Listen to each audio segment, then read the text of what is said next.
Les résidents aînés de Tour-Frontenac ont participé d'un projet intergénérationnel de correspondance avec les élèves de l'école Champlain. Le projet a été mis en route par l'organisme des cultures Un Monde et ma collègue de TCF TV, Louise Miller, a fait une série d'entrevues par rapport à ce sujet. Je vous présente tout de suite l'entrevue avec les résidents de Tour-Frontenac, Alain Blanchet.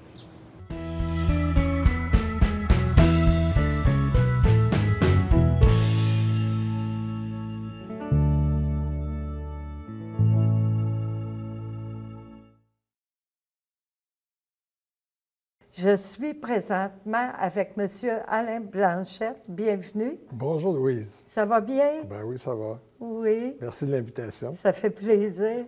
Dis-moi, Alain, comment toi, au début, comment tu as participé au projet intergénérationnel avec les enfants, les aînés des Tour-Frontenac et les enfants de l'école Champlain? Comment, au départ, t'as entendu parler de ça? Ben en fait, c'est arrivé un peu comme une surprise. Ah oui? Ouais, une surprise, une belle surprise. J'anime avec deux, trois autres personnes un groupe qu'on appelle Autour d'un café, qui est un groupe de réflexion philo. Et puis, une fille qui avait déjà participé au groupe, qui est venue nous rencontrer pour nous présenter ce projet-là. Elle travaille maintenant avec Deux Cultures et Monde. Puis, elle cherchait des gens intéressés, des aînés intéressés à participer au projet. Puis elle l'a présenté, puis après ça, elle a sollicité notre aide, notre participation. Puis j'ai accepté de participer. Oui. Oui.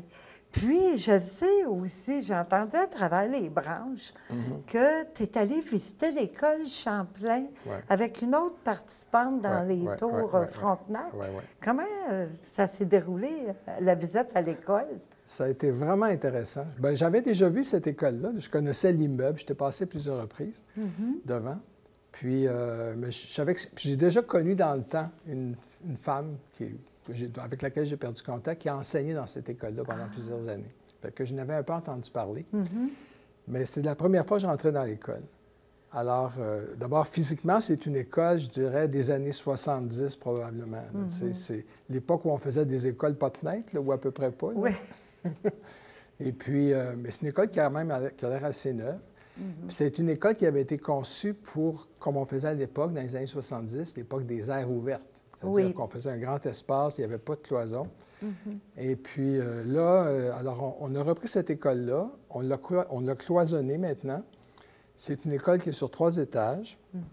Et c'est pas une très grosse école du Centre de services scolaires de Montréal. Je pense qu'il y a moins de 200 enfants. Mais c'est vraiment une école qui est à l'image du Montréal d'aujourd'hui, je dirais. Oui, d'accord. Très, très multiethnique. Ça va de la prématernelle au 3e cycle du primaire, donc jusqu'à la 6e année. Et c'est une école, vue de l'intérieur, que j'ai trouvée fort intéressante. D'abord, les classes, la façon dont ils ont subdivisé les aires ouvertes. Il y a 4 classes qui sont très grandes.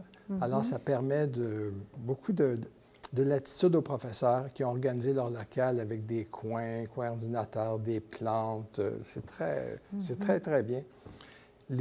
Au rez-de-chaussée, c'est les locaux de service, la direction, les locaux de service, les maternelles, prématernelles, services de garde. Et puis, le second étage est occupé par une école secondaire. Et les autres classes sont au 3e. Alors, ils n'ont plus de lumière, ça leur permet d'avoir des plantes, tout ça. Oui. Je trouve ça intéressant. Elles ont un très, très beau gymnase. Moi, j'ai été étonné de voir leur gymnase. Local de musique, assez bien équipé. Un espace pour faire de l'art dramatique, faire du théâtre avec des rideaux et tout. Et puis, ils ont aussi pas mal d'intervenants. C'est une école qui a pas mal de services. D'orthopédagogues, psychoéducatrices, éducatrices spécialisées, vraiment très bien. Puis, ce que j'ai trouvé intéressant aussi comme homme, c'est qu'il y a 3 hommes qui enseignent de cette école-là. C'est rare au primaire aujourd'hui. OK, c'est très rare. Ça m'a frappé.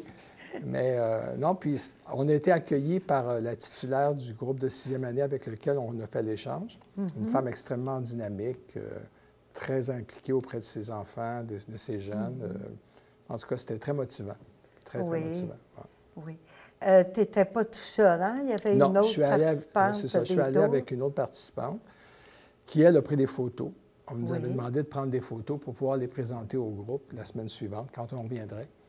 Alors, elle a pris plusieurs photos d'à peu près tout, les bricolages des enfants, les différents locaux, le gymnase, le service de garde. En tout cas, c'est quelque chose d'assez complet, là. Et puis, avec ça, on a fait un montage, puis on l'a présenté la semaine suivante aux participants d'ici, des aînés. Oui. Puis là, justement, toi, tu étais un des participants, justement, pour les échanges par lettres intergénérationnelles. Oui. Il y a eu plusieurs rencontres, j'imagine, ici. En fait, ça a été assez court, je dirais. Il y a eu d'abord... Les enfants sont venus visiter ici. Ah bon, ils sont venus? Oui. D'accord. Ils sont venus à 3, je pense, mais on n'a pas eu d'écho d'abord. Je sais qu'on ne les a pas rencontrés à ce moment-là. Ils ont pris des photos, puis ils ont rapporté ça à l'école pour présenter à leurs camarades de classe. Et nous, on est allés après visiter. On est revenu avec des photos, fait un montage.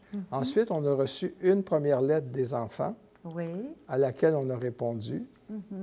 Ensuite, l'enfant nous a écrit une deuxième lettre à laquelle on a répondu.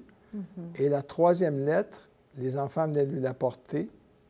Et il y avait la rencontre d'organiser ici avec les enfants. Sauf que, c'est assez curieux, par un hasard, les deux personnes, les deux aînés qui sont allés visiter l'école, on n'a pas rencontré l'enfant c'est parce qu'il était malade.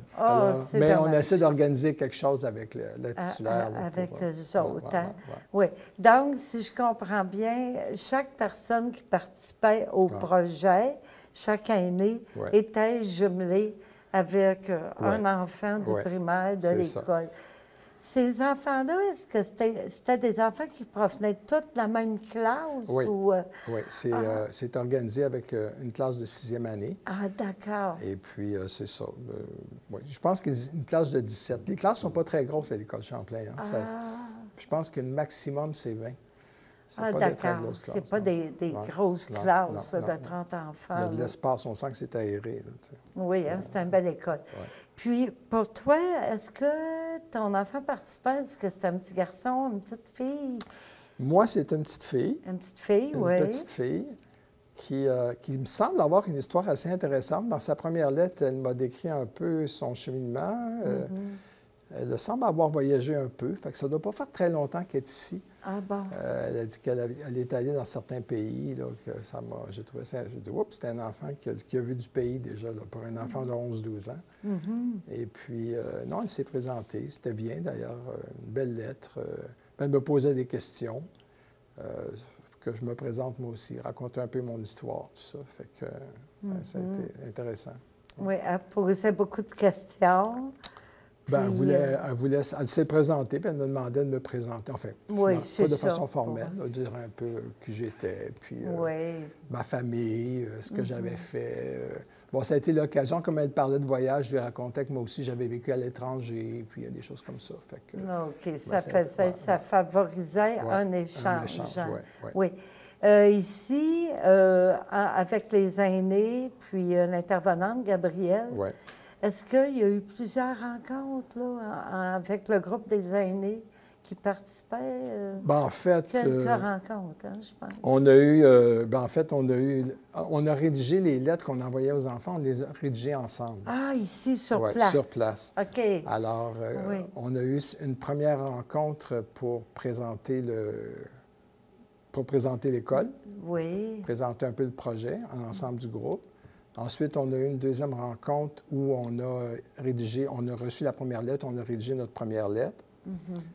Une deuxième rencontre, puis après, il y a la rencontre là, pour voir l'enfant. Oui. Bon, c'est 3 ou 4. Ça n'a pas été très long, en fait. Oui, ça a passé rapidement. Ça passe vite, oui. Est-ce que tu aurais aimé que ça dure plus longtemps, sur plusieurs semaines encore? Bien, je pense que ça vaudrait la peine, si c'est possible pour eux autres, de développer un peu le projet. Parce que c'est sûr que là, ça fait, à mon avis, je trouve que ça fait un peu projet pédagogique. C'est-à-dire que c'est l'occasion pour apprendre à un enfant à rédiger des lettres, comment écrire, travailler. Bon. Mais le volet rencontre aîné-enfant, on ne peut pas faire grand-chose en 3 cours, en 3 c'est ça. petits moments. Fait que je pense que ça pourrait être intéressant si c'était étendu sur une plus longue période. Mais en même temps, j'imagine que c'est quand même assez exigeant pour eux autres aussi. Oui, aussi. Parce que, Puis, je pense que c'est un projet, selon moi, intergénérationnel, justement, pour que les enfants en sachent plus sur les aînés, comment vit un aîné. Puis, entre contrepartie, un aîné, bien, c'est intéressant de savoir aussi, ces jeunes-là d'aujourd'hui, c'est quoi là, leurs préoccupations, C'est sûr que je trouve qu'en 2, 3 lettres, on ne peut pas aller très, très loin dans c'est ça. Mais par contre, c'est sûr. Moi, j'avais de l'expérience déjà avec des enfants de cet âge-là. J'ai fait du travail de rue il y a quelques années, puis j'ai fait de l'animation aussi dans une école primaire du quartier. Ah, d'accord. Fait que c'est une clientèle que je connais un peu. Oui. Puis, fait que j'étais peut-être pas très... J'étais pas perdu, disons. Je me retrouvais un peu dans une tranche d'âge que je connaissais. Mais c'est sûr que si on pouvait développer le projet un peu, ça permettrait d'avoir un échange peut-être un peu plus en profondeur. D'ailleurs, j'ai trouvé ça intéressant parce que la deuxième lettre qu'elle m'a écrite, elle me demandait si j'avais des projets de vacances. Puis moi, j'ai répondu, j'ai dit, tu sais, comme aîné, j'arrive à un âge où les projets, je prends ça de plus en plus au jour le jour. Oui. Puis j'y vais avec mon budget, puis j'ai dit, il y a moyen de voir du beau partout, n'importe quand. Tout est dans le regard qu'on porte sur la réalité. Exactement. Là, j'ai envoyé ça, je me dis, je ne sais pas comment elle va réagir. Puis elle m'a répondu en disant, elle dit, je pense que je réalise que tu dois être une personne très gentille et que tu es plein de sagesse. C'est bon. C'est une belle anecdote que tu nous racontes, Alain. J'ai trouvé ça amusant. Oui. En terminant, c'était refaire, Alain. Est-ce que tu serais intéressé de reparticiper à nouveau? Oui, j'aimerais. Je trouve que c'est un projet qui en vaut la peine. Puis je pense qu'il faut favoriser ce genre d'échange entre les générations. C'est important aujourd'hui. Oui, tout à fait. Merci beaucoup, Alain, d'être venu aujourd'hui à mon entrevue. C'était très intéressant. Merci. Au revoir. C'était Louise Miller pour les nouvelles du voisinage. À la prochaine.